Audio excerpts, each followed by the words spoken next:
It's time for another Dirt Daily, and I'm back in the shop working on the CJL10.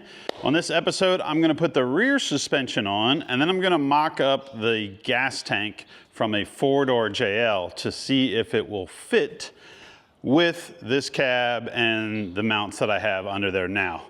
I'm hoping it will. I might have to modify one body mount a little bit. But first, check this thing out.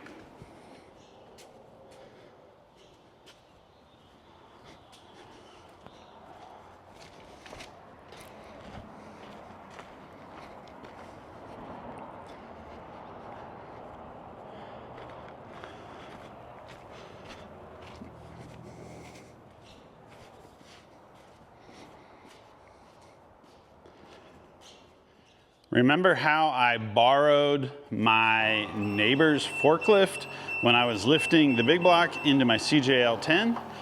Well, the other night there was an online auction at a local auction house and they were selling a bunch of stuff, and I actually drove by the auction yard and I saw a whole row of forklifts out front, and I was like, oh, I should get online and see what those forklifts go for. And the next thing I know, I bought myself a 1999 Hyster H50XM. It's a propane forklift. It's supposed to lift about 4,700 pounds, and it wasn't too bad. It was probably more than I wanted to spend, but if you've ever bought anything at an auction, you know that like you're like, I'm only gonna bid this much, and then the auction gets going and other people start bidding, and then you're like, well, maybe I'll just bid just a little bit more. And then you bid and you finally win and you're like, woo, I won. And then they're like, oh, and by the way, there's like these fees and these taxes, and you end up spending way more money than you ever plan on spending. But I do feel like I could use a forklift around the shop, and I bought one, and it's propane and it runs really good. It doesn't start very good. I think it needs a new battery because every time I need to start it, I have to jump start it. But overall, I'm pretty stoked on it. It's got a lot of hours on it. It has hard rubber tires, and I'm pretty stoked. It's also very similar to the one that my neighbors have. So if I have any issues with it, I can go ask them if they have any ideas on what might be the problem with it. So there you go. I said I wasn't buying any more stuff. I was only getting rid of stuff, and then I went and bought something that I didn't really think I needed, but I think it's pretty cool. And it was a little bit tricky to get it home. These things weigh a ton, like more like 4 tons. I think this weighs 8,000 pounds, and my trailer was able to haul it, but I did have to get the guys to load it with their forklift because I wasn't sure if my ramps would bend trying to back it up on there. But we got it on, I got it home, it's very heavy, and now I have a forklift. All right, let's get to work. On the last episode where I was working on the CJ10, we addressed the front suspension. And now, when I come down here and look underneath the rear suspension, you can see it has the same type of problem, where when the bump stop, which is up inside here, is fully compressed, the shock has a bit of shock shaft showing. We are right at 2 inches of shock shaft, which means that at full bump stop, we're not getting to use all the shock. And like the front, at full droop, the axle is being limited by 2 inches of down travel. So it's missing out on 2 inches of down travel because of this. Now, I think it's pretty good to say that we want to leave a little bit of shock shaft showing so that if there's any issue with the bump stop failing or falling out, that we don't have the bottom of the shock crashing into the body of the shock. But at the same time, having 2 inches of shock shaft not being used is kind of a waste. So I'm thinking that this lower shock mount could come up about probably 1.5 inches. And we have the issue where back inside here, you can kind of see the lower fastener for the sway bar is right in line with where we kind of want the shock mount to be. So it's a little bit of a mess. This is also the brackets that we welded on to the rear Ultimate Dana 80, big 80. And so we welded these on, so we were kind of going off of stock location. But as you can see, it's not ideal. It doesn't use up all of the shock travel that we want. So now I'm ready to raise this thing up, but I want to show you something else that I checked on while it was down here. So I installed the rear drive shaft, and I wanted to make sure that at full compression, it's not crashing into the gas tank. And it is really close, but it is clearing.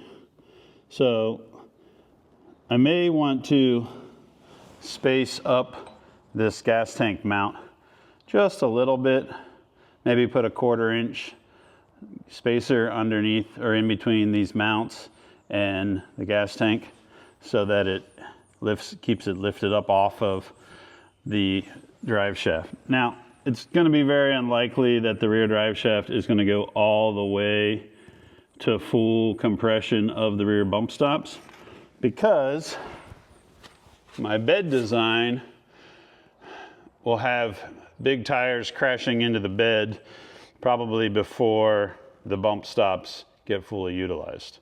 But tires at low air pressure will also compress. So it's kind of a mixture of let's make everything as safe as possible and try to keep drive shafts from crashing into gas tanks so that everything works and nothing leaks and nothing gets broken.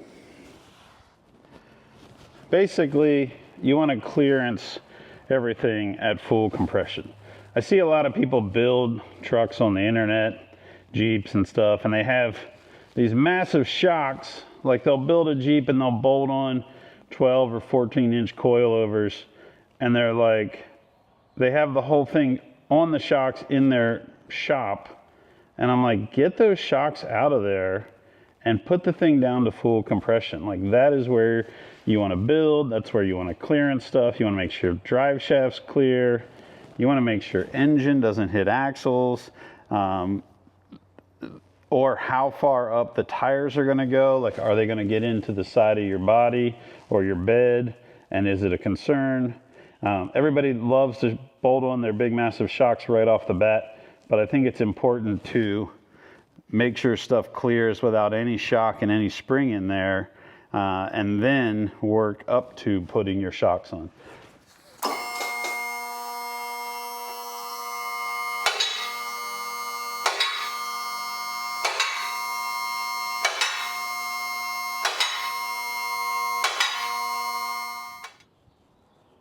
Put the truck up on the lift, put this transmission jack underneath the rear axle so that everything is nice and stable and safe. And now we're going to look at this corner. So we want to bring this bolt hole up, probably 1.25 inches or 1.5 inches. So we have a little bit of safety between that lower shock bracket and the body of the shock. We also need to get this bar back here, the sway bar link, out of the way. It's currently crashing into a brake line. It's really close and wants to all live in the same spot, but we can shorten that. It doesn't need to live right there. It just ended up there because of how we put the brackets on.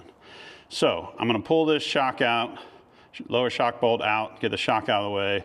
I'm going to undo this sway bar link, get that out of the way, and then we are going to go back to Synergy. We used some Synergy brackets in the front. We weren't able to make them work, but I'm pretty sure we can make this Synergy bracket work on the rear. We have these for both sides. They have multiple holes for the sway bar link, and they will allow us to attach it on here however we see fit. So unbolt everything, and we're probably going to start cutting these shock brackets off.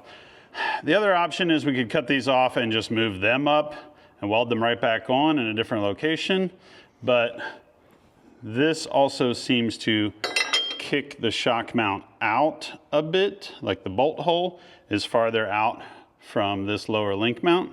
And we kind of want that. We want, as the shock bolt hole goes up, it also moves out to kind of follow the travel of the shock.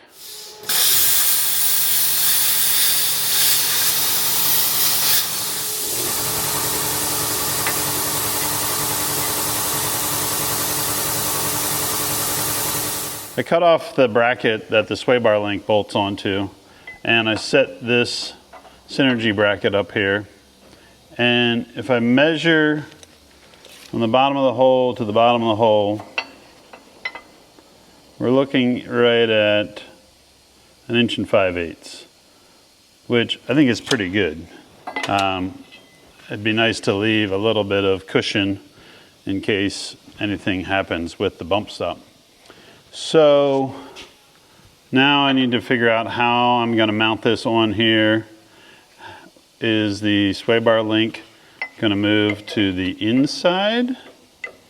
And if it is, then do I need to clean this notch open some more to get it on the inside? Or do I bring it all in a little bit? I could kind of pivot the bracket like that, which would give me a little bit more space on the outside for the sway bar link, and it would actually get the shock kind of in the same general location. We don't want the shock to swing in and hit stuff on the frame. So I think there's a little bit of figuring out that needs to be happening. So I think what I'll do is I'll start by coming in here with a grinder, grind this nice and clean, and then decide if I leave this lower bracket to kind of build off of, or do I cut it all off and just mount something up here. New bracket's welded on, a little bit of primer on there. Let that dry, clean up all my tools, put everything away, and then put some spray paint on it, and we should be able to get ready to start reassembling the rear suspension.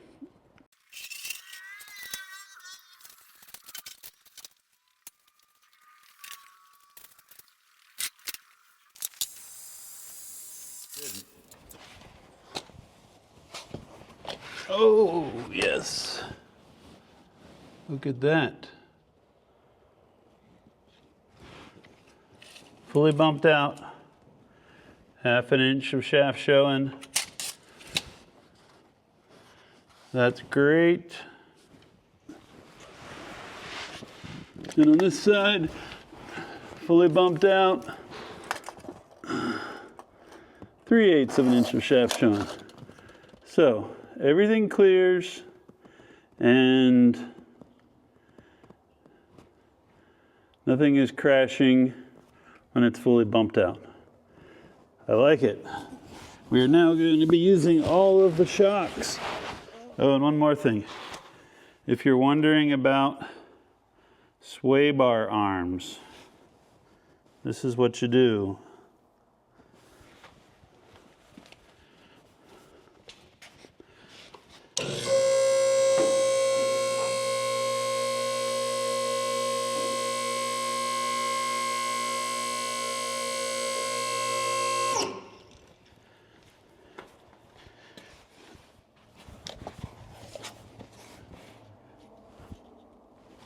First, we measure rear shock travel.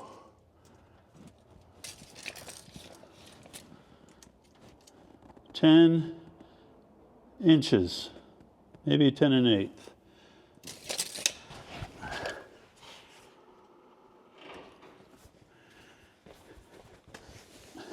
Go to half of your shock travel.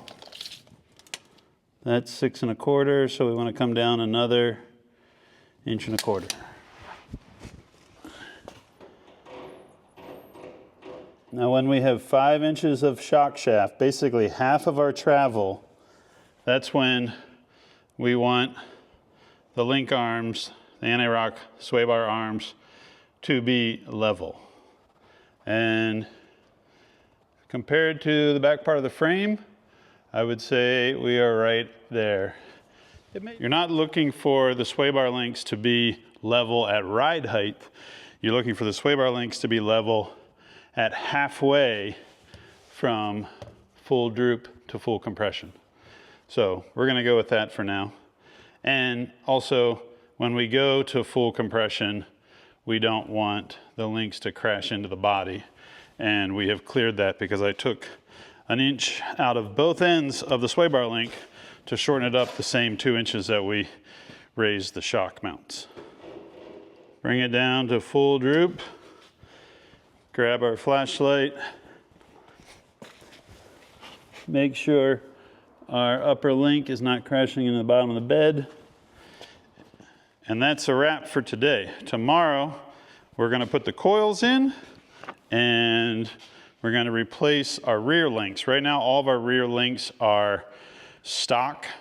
The ARB Old Man Emu lift only replaces the lower link in the front. I'm gonna replace all of the rear links with some links from RockJock. So tomorrow, we'll continue on the rear suspension, and hopefully by the end of the day tomorrow, this will be sitting on the suspension and we can get back to engine stuff, making the engine run, making the engine cool, making the engine exhaust, doing all the stuff the engine needs to do. I'm gonna replace all of the rear suspension links with links from RockJock, at least the trailing links. I'm gonna keep the track bar from SteerSmart, but these will be an upgrade from the factory links. They're a little bit beefier. I mean, they're definitely beefier, and they are rebuildable, the Johnny joints on the end, and they are adjustable, and they are greasable. So, you're gonna wanna go through and set the links to be the same length as the links that you remove. I've already done the passenger side, and now I'm gonna start on the driver's side. I like to grease these before I install them, just because they're not very easy to get to once they're on the Jeep. There's a little bit of debate on if you want the Johnny joint up on the frame end or on the axle end.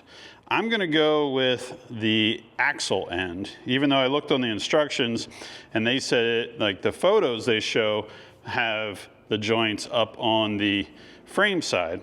I don't think it really matters. My theory is that the Johnny joints have a jam nut that keep them tight. And I feel that because the joint is basically right beside the tire, and it's really only the lower joint that is subject to getting beat on rocks and stuff, but you have a big tire right here. So my theory is that the tire will drive over things before they will smash into the jam nut, which, I mean, honestly, it's kind of 6 to 1, half dozen to the other. I haven't found any argument that says putting the jam nut up at the frame end is better than putting it down at the axle end. So I've already put the passenger side together with the jam nut up down at the axle, and you guys can argue in the comments about if I did it right or did it wrong, and explain to me why the jam nut and the Johnny joint, the adjustable end, should be on the frame side and not down the axle side. Meanwhile, I'm gonna go put these on the driver's side. Step 1, there's a bump stop extension on the frame, and it kind of needs to come out because the bolt hole on the axle end of the upper link kind of runs right into the bump stop extension when you remove it. So we're gonna lift this off, set it out of the way for now. I think we will start with the upper link. There's a flag nut on the inside of the frame end of the upper link, and then there's also kind of a little flag nut on the bottom end. And now that the bump stop's out of the way, I can get in here and pull that apart.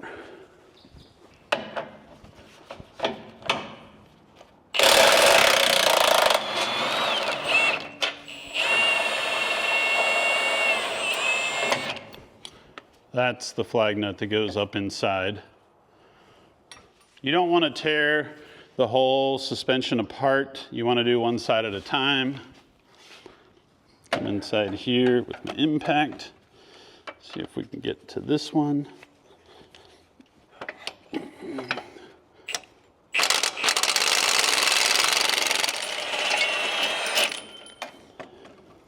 There's the flag nut from the bottom end.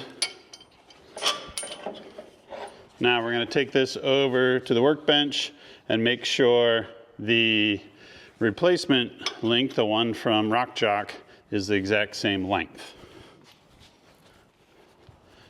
Here's our new link. Both ends have some grease in them. There's a Zerk fitting on either end.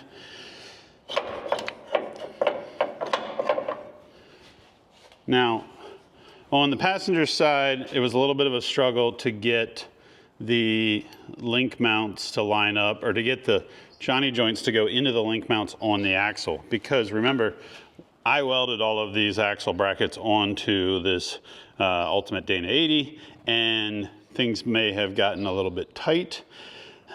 So I'm hoping that I can put this side together without as much fight.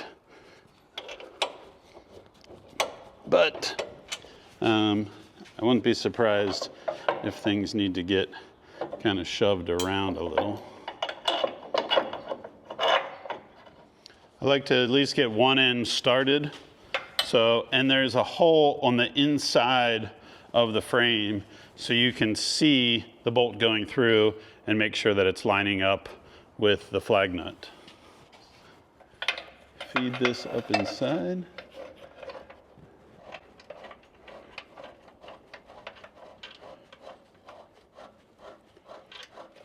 All right, it looks like the axle may have twisted a little bit. So I'm gonna try and jack up, or maybe put a ratchet strap around the pinion of the axle up to this cross member and kind of roll the pinion up just a little bit to try and get this bolt lined up so that it will go in there.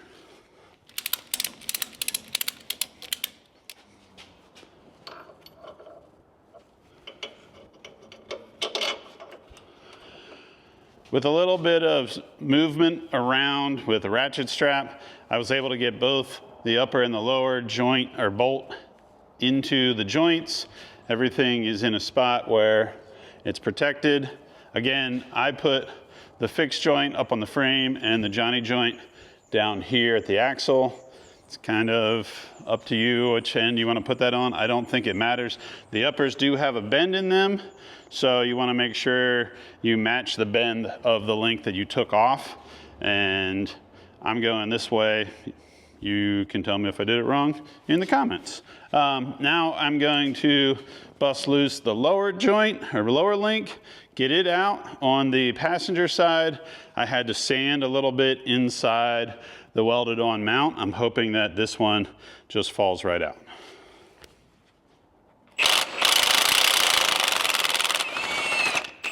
Not sure if you can see right in here, but the lower link does not want to just pop out, which might mean that the mount is a little bit tight. I can reef on it and it'll come out, but I'll probably have to come in here with a sander and sand the interior of that bracket, make sure it's nice and clean, maybe even like clearance it a little bit so that when the Johnny joint comes, it drops right in there.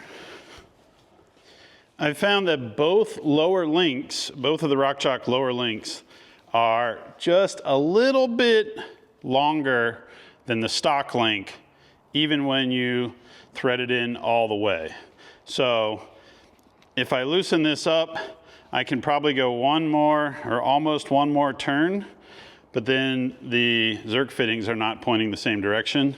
And I kind of like to have them both the same way. So we're going to set it right there. Both sides are the same length. They're just a little bit longer than stock. And the bottom definitely doesn't want to go into the bracket. So I'm going to set this aside, grab a sander, try to clean up that bracket, get it nice and clean so that hopefully this will just drop right in. Last time I had to sand some brackets on the front axle, I showed you a belt sander, like a handheld belt sander. This time I have a drum sander, and it just goes on a normal die grinder, and these drums come in different sizes. These also came from Harbor Freight, so I'm trying them out. They come in 2 different courses, a 40 and a 60 course. So I am going to feed that inside there and try to clean up this bracket, get it nice and clean. There's a couple dingleberries from when it was welded, and it probably is just like a little bit too tight. So if I clean up and get it all sanded nice, hopefully I can get the Johnny joint to just drop right in there.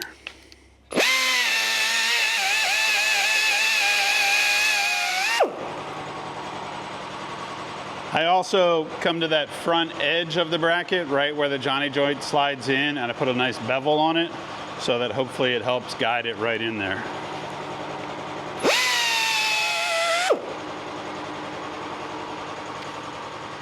What do you think? It's working, but it's also eating up that drum really fast.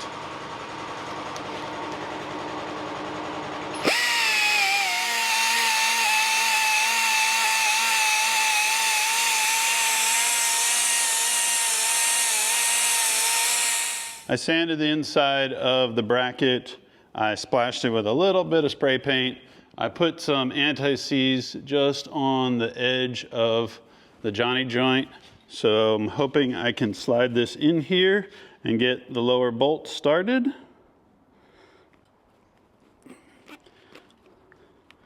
It might require a little bit of persuasion.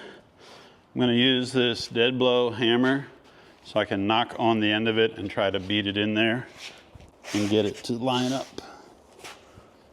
We will set the bolt right here so it's ready and get this guy.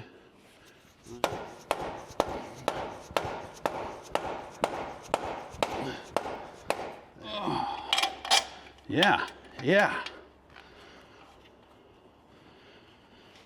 I think the bolt wants to go all the way through. Just some gentle taps, and then we'll swing the top up into place. Oh, wow. The top looks like it's lined up perfect. Okay, let's grab this bolt. Sometimes it's not that easy. Sometimes you have to put a ratchet strap on and kind of pull and tweak, twist, or take the track bar out. You really don't want to take all of the links out at once, because then you have this huge heavy axle that wants to flip and the pinion wants to drop. So if you're changing links and you already have the links in there, try to do it one at a time. You might need to pull a track bar. The track bar on this is loose.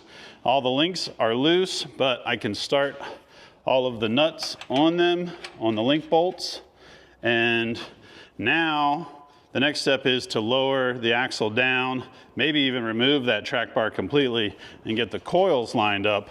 And then I won't actually tighten these joints until it's on the ground. I want the, actually I could probably tighten the upper joint bolts.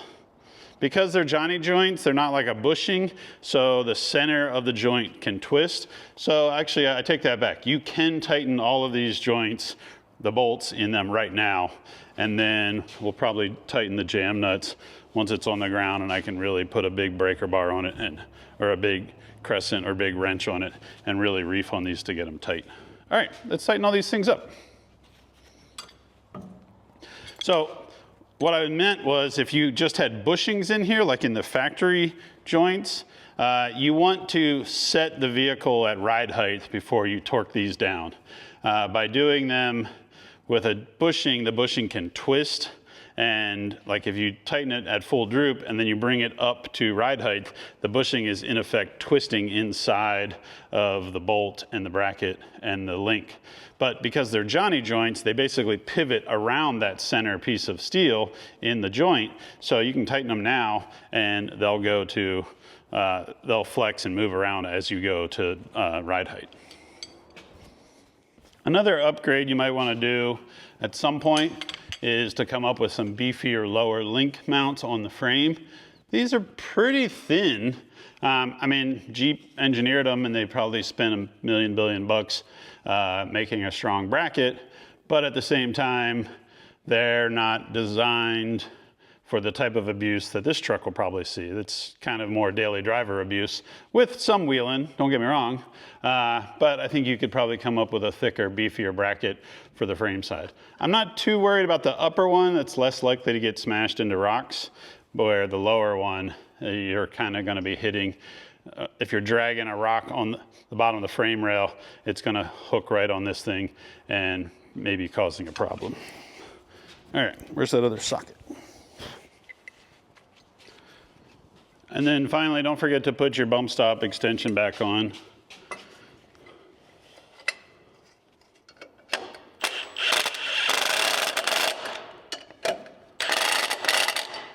So this is my coil spring, and it measures at about 17 inches from end to end. And then at full droop right now, we are close to that, but we're not there yet. So if I can droop this out like another inch or 2 inches, because it not only has to get into this position, it has to go over the coil mount on the bottom. And there is a bracket on these axles that locks the coils in.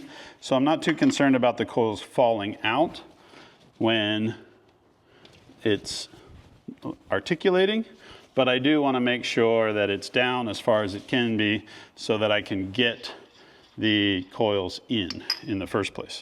And that's where removing the track bar bolt might just give us what we need. So let's bring this down. Look, it's already at full droop with the shocks on, and we are not going to have enough space, I don't think. Also, this is a little isolator that goes up on top, and you'll see it has like this little nipple dingus right there that lines up with a hole up here. Maybe if I find a bolt and a washer, I can bolt that up in there, and then once the coil's in, it can I can take that bolt and washer back out. Be right back. I don't know why that isolator up on the top there doesn't have like a bracket to hold it up into place, but I have a bolt and washer that's holding it in place. Let me show it to you. There's our isolator. I will take this out once I get the coil in, but that'll hold that up in there, and that's one less thing to wrestle. There's also a bottom isolator right here. So that pops into a spot. So now we need to try and get the coil spring in here. I may need to remove the lower shock mount and get it to droop out a little bit more. In fact, I think I'll just do that right now, is remove that lower shock mount so I'm not fighting it. And probably do both sides and then lower it down with the transmission jack and then try to wrestle these coils in. How about right there? Ow, what did I hit my head on? Something.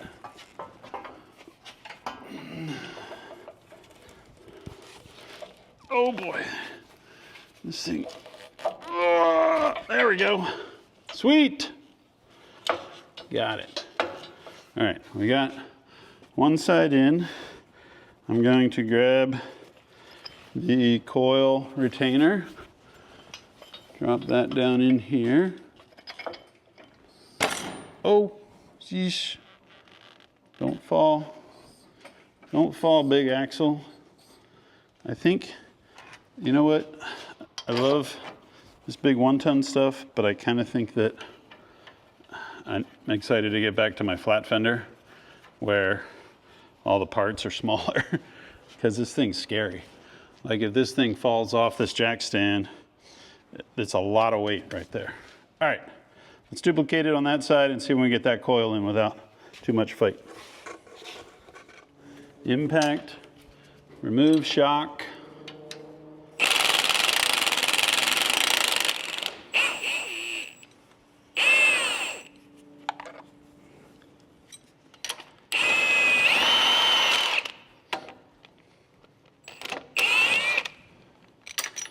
Okay, shock is out.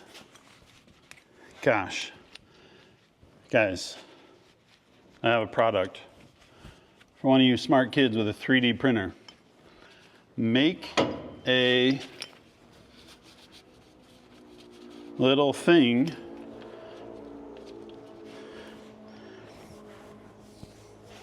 that retains this up in here.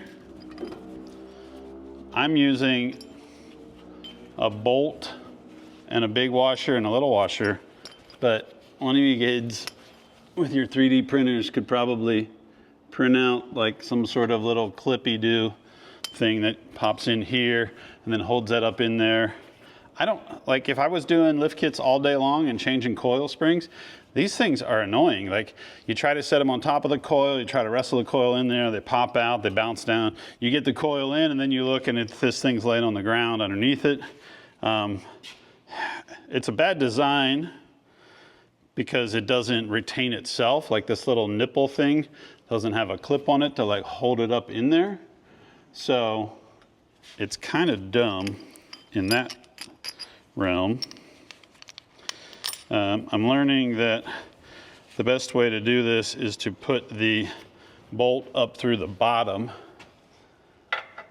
and then you can hold the bolt head and the rubber spacer all with one hand, and then tighten this down. I think somebody could 3D print a Chinggis that would snap onto the rubber part and just lock it up in there and it would be done and hold it in place. Okay, once again, lowering massive Dana 80 down to try and wrestle coil spring in here. Shock swinging out of the way.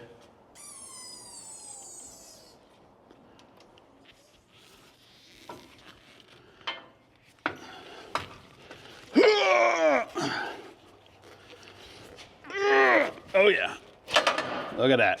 Boom. Excellent.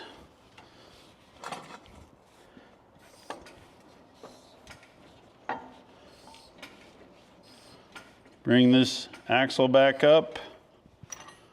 Slide the lower shock bolt in. Let's get this track bar bolt in, and it's really close. It's really close. I'm gonna jack it up and see if it goes towards being closer. If not, oh, we don't want to lift the Jeep off of the lift. So I need 1/8 of an inch of axle, rear axle shifted towards the passenger side to get everything where I want it. There we go. Here we go.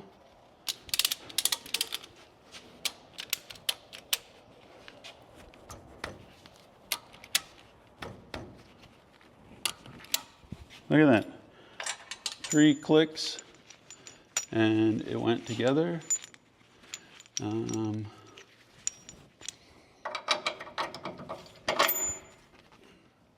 Rear suspension is pretty much dialed.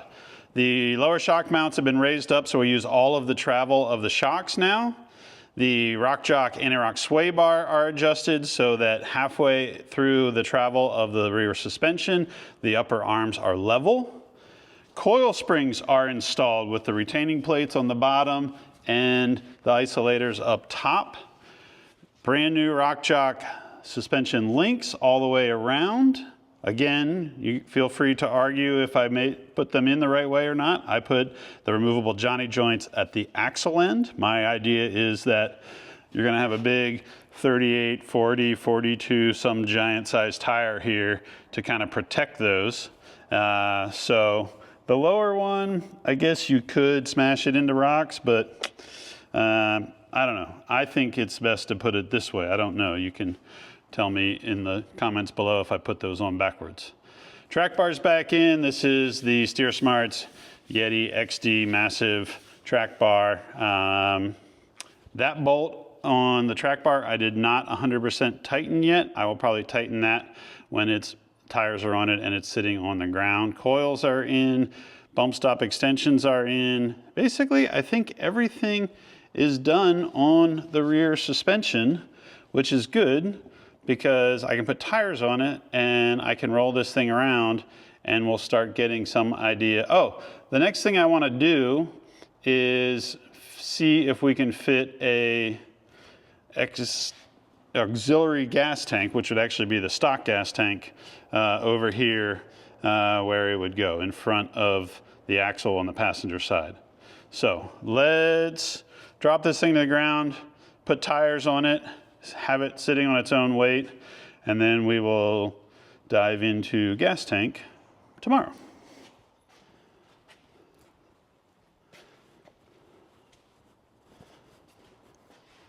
That's pretty cool. It's sitting on its own weight. Still got a lot to do up here in the front end. Cooling, steering. But it's nice that it's on its own weight. It's on its tires, or some tires, not the tires, but it's on some tires. And I can roll it around if I need to. Oh, look at this guy. Hey, buddy. What do you think of the Jeep? Looks good? I would take that as a sign of approval. Oh, look, the second inspector. Yeah, yep. He's like, stop working on that Jeep, work on this Jeep. Well, we'll get to that one later. All right, back to work. Let's talk about the fuel system for the CJ10. The CJ10 originally was a diesel, and it has a metal tank, fuel tank. I cleaned that tank out really well, and now I'm gonna use it as a gas tank. I measured it. It doesn't have any markings on it that tell me the exact capacity, but I measured it, length times width times height, did some math, looked online, and I think it's about 18 gallons. This big block, 8.1 liter, I'll be happy if it gets 10 miles per gallon. In the Avalanche, a quick Google search told me that it would see between 9 and 16. So if we can get 10, I'll be stoked. But even with 18 gallons and 10 miles per gallon, that's not even 200 miles of range. So it'd be nice to have more fuel capacity. In the Avalanche, the 3/4 ton, it was supposedly held 31 gallons of fuel. So I'm just barely over half of that with the stock steel CJ10 tank. So I tracked down this. This is a Jeep JL Unlimited 4-door Wrangler fuel tank, and this is supposedly going to hold 21.5 gallons. So 21.5 plus 18 is 39.5 gallons. And that would be good. That would be more fuel capacity than in the 3/4 ton Avalanche. I don't know if this is going to fit because we have a different cab on here, have a different transfer case, things are different. But I'm hoping it will fit, and that's my next step. Also, these tanks are kind of funky. They have a whole bunch of hoses inside for like evap, sucking all of the fumes out of the tank. And the cool thing is, it would be great if I could get a 392 Wrangler, the V8 Wrangler fuel pump and fuel sending unit. Apparently those are on back order and they're very expensive, like almost $1,000 just for the sending unit for that fuel pump.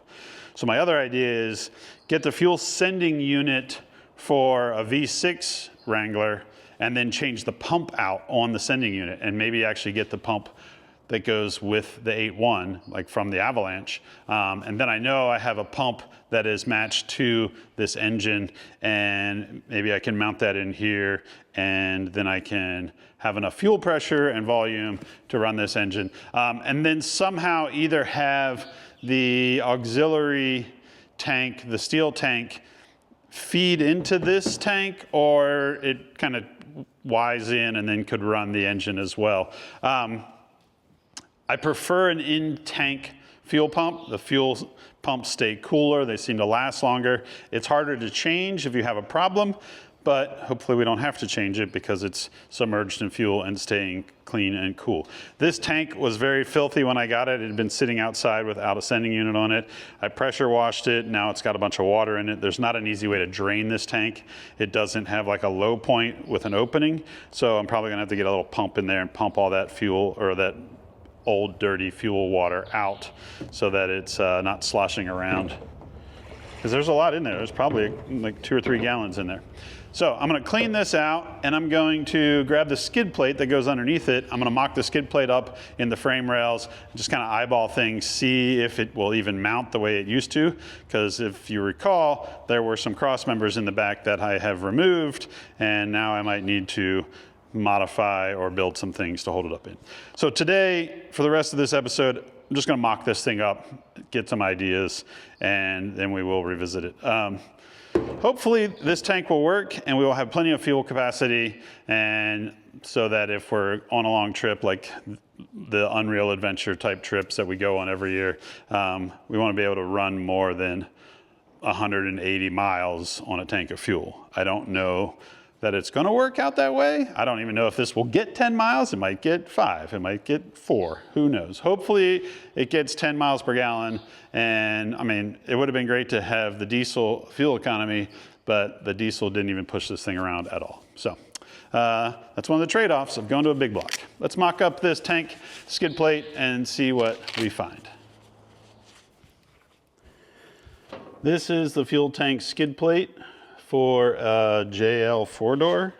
So this will go under the fuel tank. I'm just using it as a starting point just to see what mounting items are missing.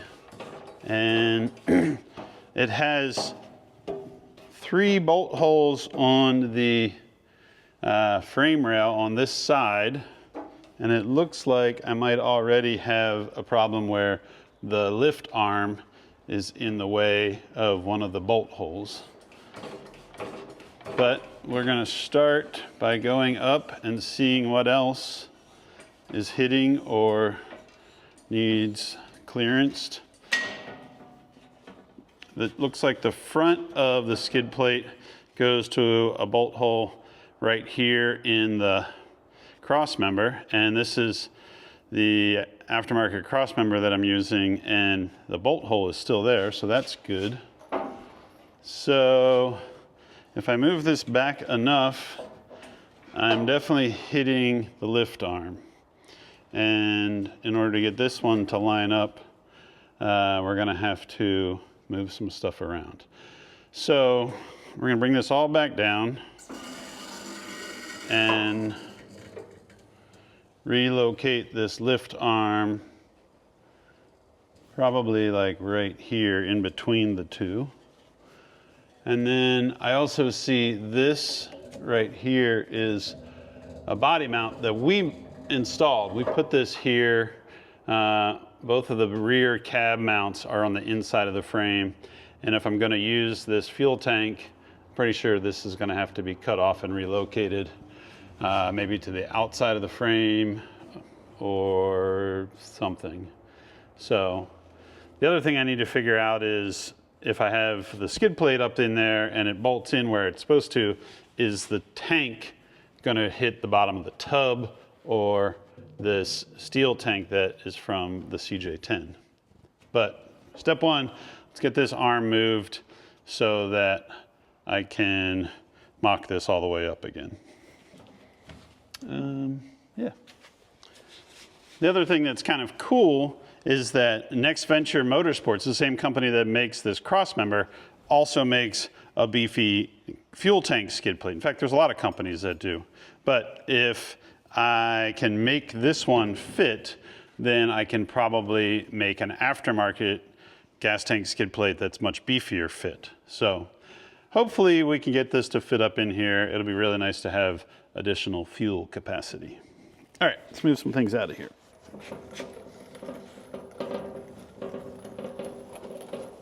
I moved the arm on the lift. Let's see what we found here. The skid plate is tucking up in there nicely. It clears the Atlas, it clears the drive shaft. This front mount hole will work, no problem.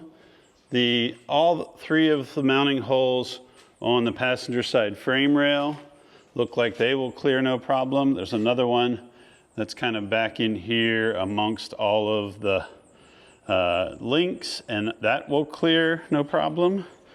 If I come around to the back, there's a mount that goes to a cross member, and it's currently occupied by a brake line and some wiring, but the brake line can be moved, so that should bolt up no problem. There's one more mount right here on the skid plate, and there's no longer a cross member there for it to bolt to, so that might require a little bit of custom fabrication. And as I mentioned before, if you look inside the cross member or the skid plate, let me see if I can sneak this up in here. You can see up in there, there is a body mount right in front of the diesel gas tank, or previously diesel gas tank. There's a body mount there, and that's definitely going to have to get cut off and moved. So, next step, I'm going to drop this down. I pumped all of the stinky water out of the fuel tank, and I'm going to set the fuel tank in the skid plate and kind of eyeball it and figure out if it sticks up above the skid plate a lot, and then we can kind of guesstimate how it's all going to fit. I know I'm not going to be able to put it up in there right now because of that body mount, but this is the steps that I have to go through to kind of get an idea of what things have to move.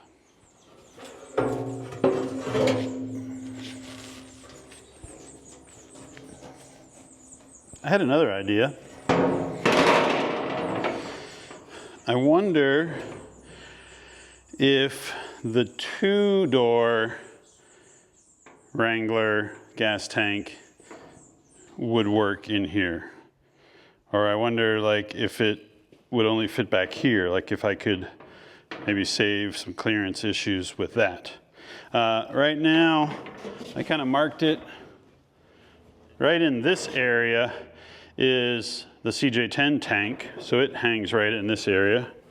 And then the cab starts about right there. So all of that is kind of down low. And then that body mount is right in this area, but that's gonna have to be moved, I'm 100% sure.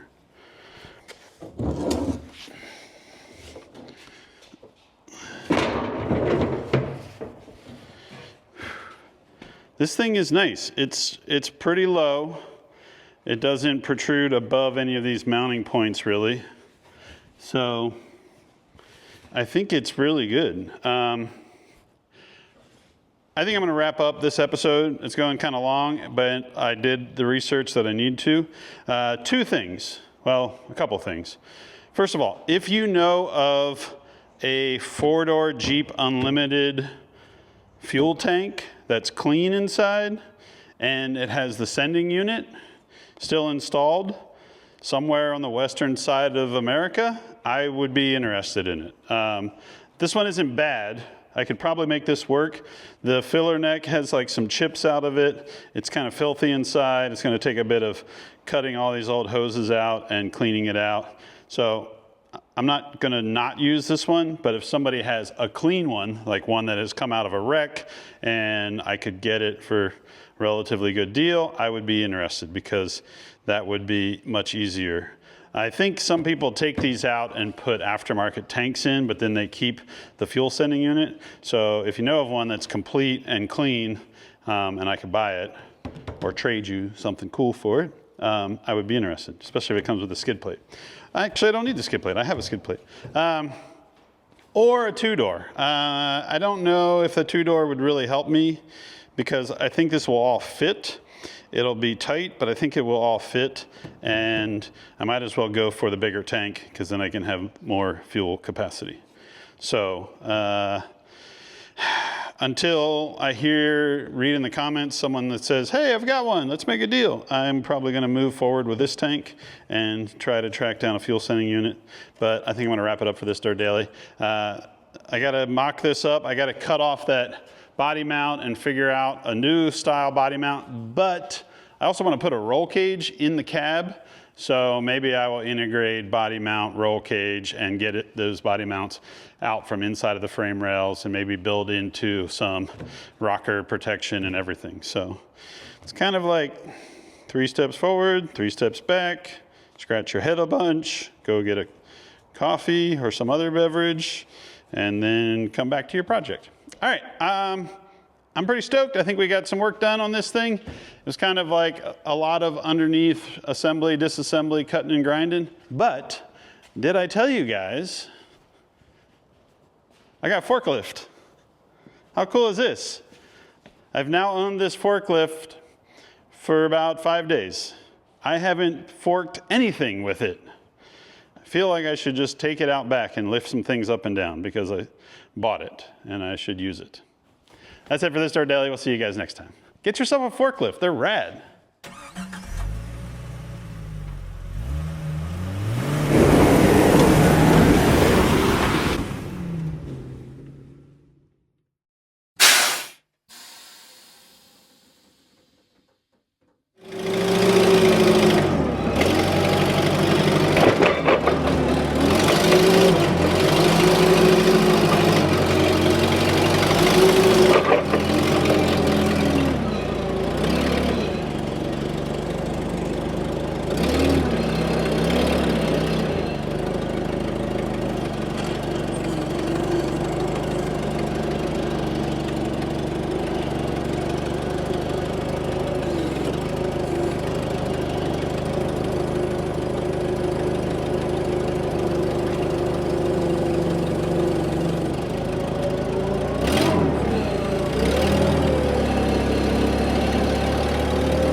Back to work. Yeah.